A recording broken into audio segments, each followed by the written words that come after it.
हरकू नाम का एक गरीब आदमी अपनी पत्नी पूनम और मां दामिनी के साथ एक छोटे से घर में रहता था।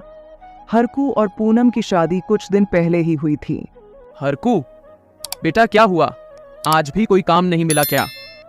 नहीं माँ, हर रोज की तरह मुझे आज भी कोई काम नहीं मिला। जब से मेरी शादी हुई है मुझे काम मिलना बंद हो गया है।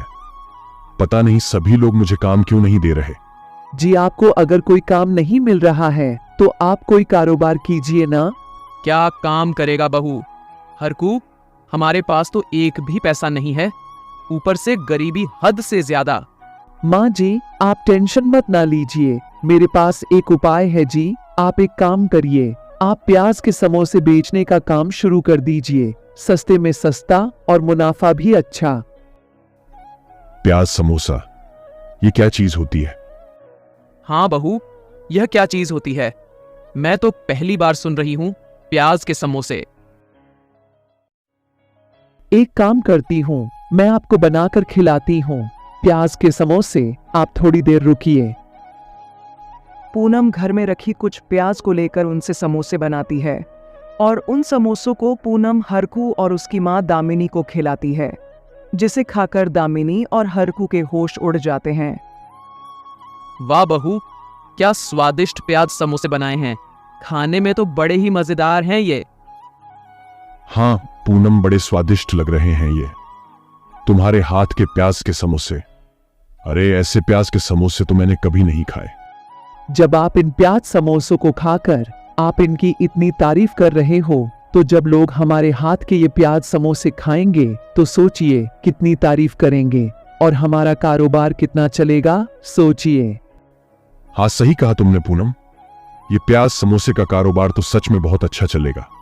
मैं एक काम करता हूं, मैं आज ही किसी से कर्ज लेकर एक ठेला ले लेता हूं और ढेर सारी प्याज ले आता हूं।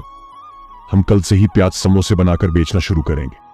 अजी, आप कर्जा मत लीजिए, आप एक काम करिए, माँ ने जो मुझे शादी में सोने का लॉकेट दिया था, आप उसे तोड़ दीजिए, उससे आपको काफी पैसे मिल जाएंगे।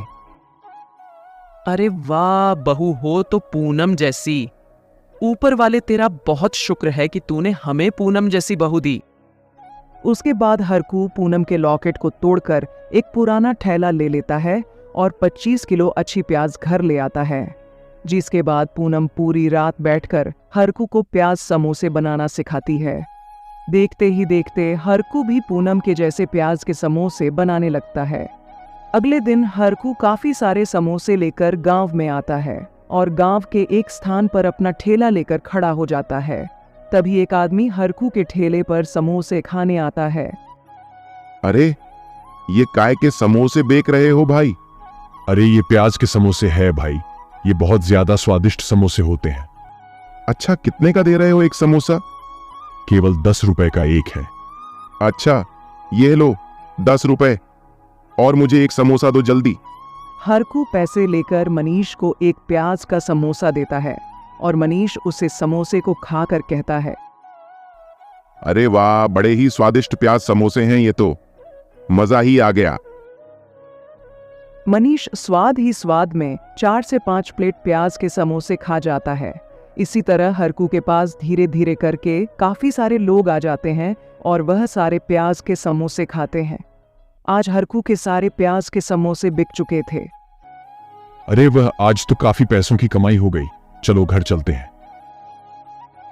हरकू अपने घर आता है और अपनी माँ और पत्नी को आज की कमाई के बारे में बताता है। इसी तरह हरकू हर रोज रात को प्याज के समोसे बनाता और सुबह को उन्हें गांव में बेच देता और हर रोज हरकू की काफी अच्छी कमाई हो जाती थी। देखते ही देखते काफी दिन बीत जाते हैं और अब हरकू का कारोबार गांव में बहुत अच्छी तरीके से जम चुका था।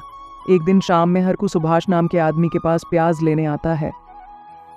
अरे सुभाष भाई, 15 किलो अच्छी वाली प्याज दे दीजिए। हरकू भाई, अच्छी वाली प्याज के दाम बढ़ चुके हैं, 100 रुपए किलो हो गए हैं प्याज के दाम। तभी हरकू की नजर सुभाष की दुकान में कुछ खराब प्याजों पर जाती है। अरे सुभाष भाई, ये प्याज कैसी रखी है? इन प्याज को क्या रुपए किलो दोगे? अरे हरकू भाई, ये है प्याज तो खराब हो चुकी है, हर जगह से सड़ी हुई है।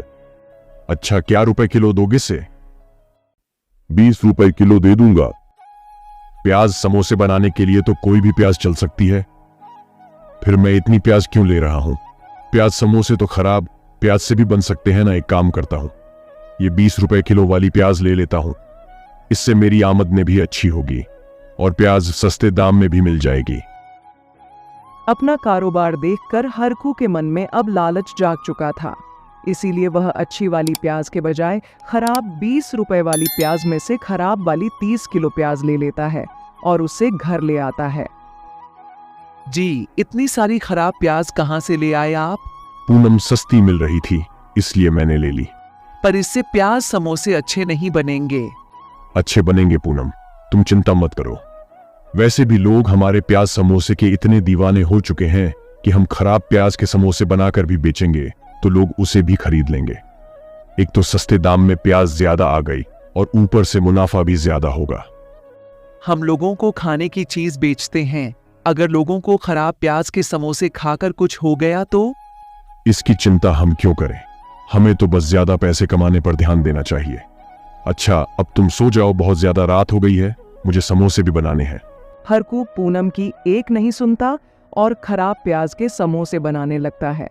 अगले दिन हर रोज की तरह हरकू के आज भी सारे समोसे बिक जाते हैं।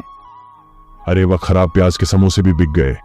आज तो कम पैसों में काफी ज्यादा कमाई हो गई मेरी। शाम का समय था। हरकू घर आता है अगले दिन सवेरे, फिर से अपना ठेला और प्याज समोसे लेकर गांव में आता है। बस आज भी मेरे प्याज समोसे सारे बिक जाए और मेरी आज भी अच्छी कमाई हो जाए। तभी गांव के कई सारे लोग हरकू के ठेले पर चिल्लाते हुए आते हैं और हरकू को बुरा भला कहते हैं। अरे वो हरकू, यह कैसे प्याज समोसे खिलाए हैं? तूने मुझे तेरे प्याज समोसे खाकर कल से मेरे पेट में दर्द हो रहा है।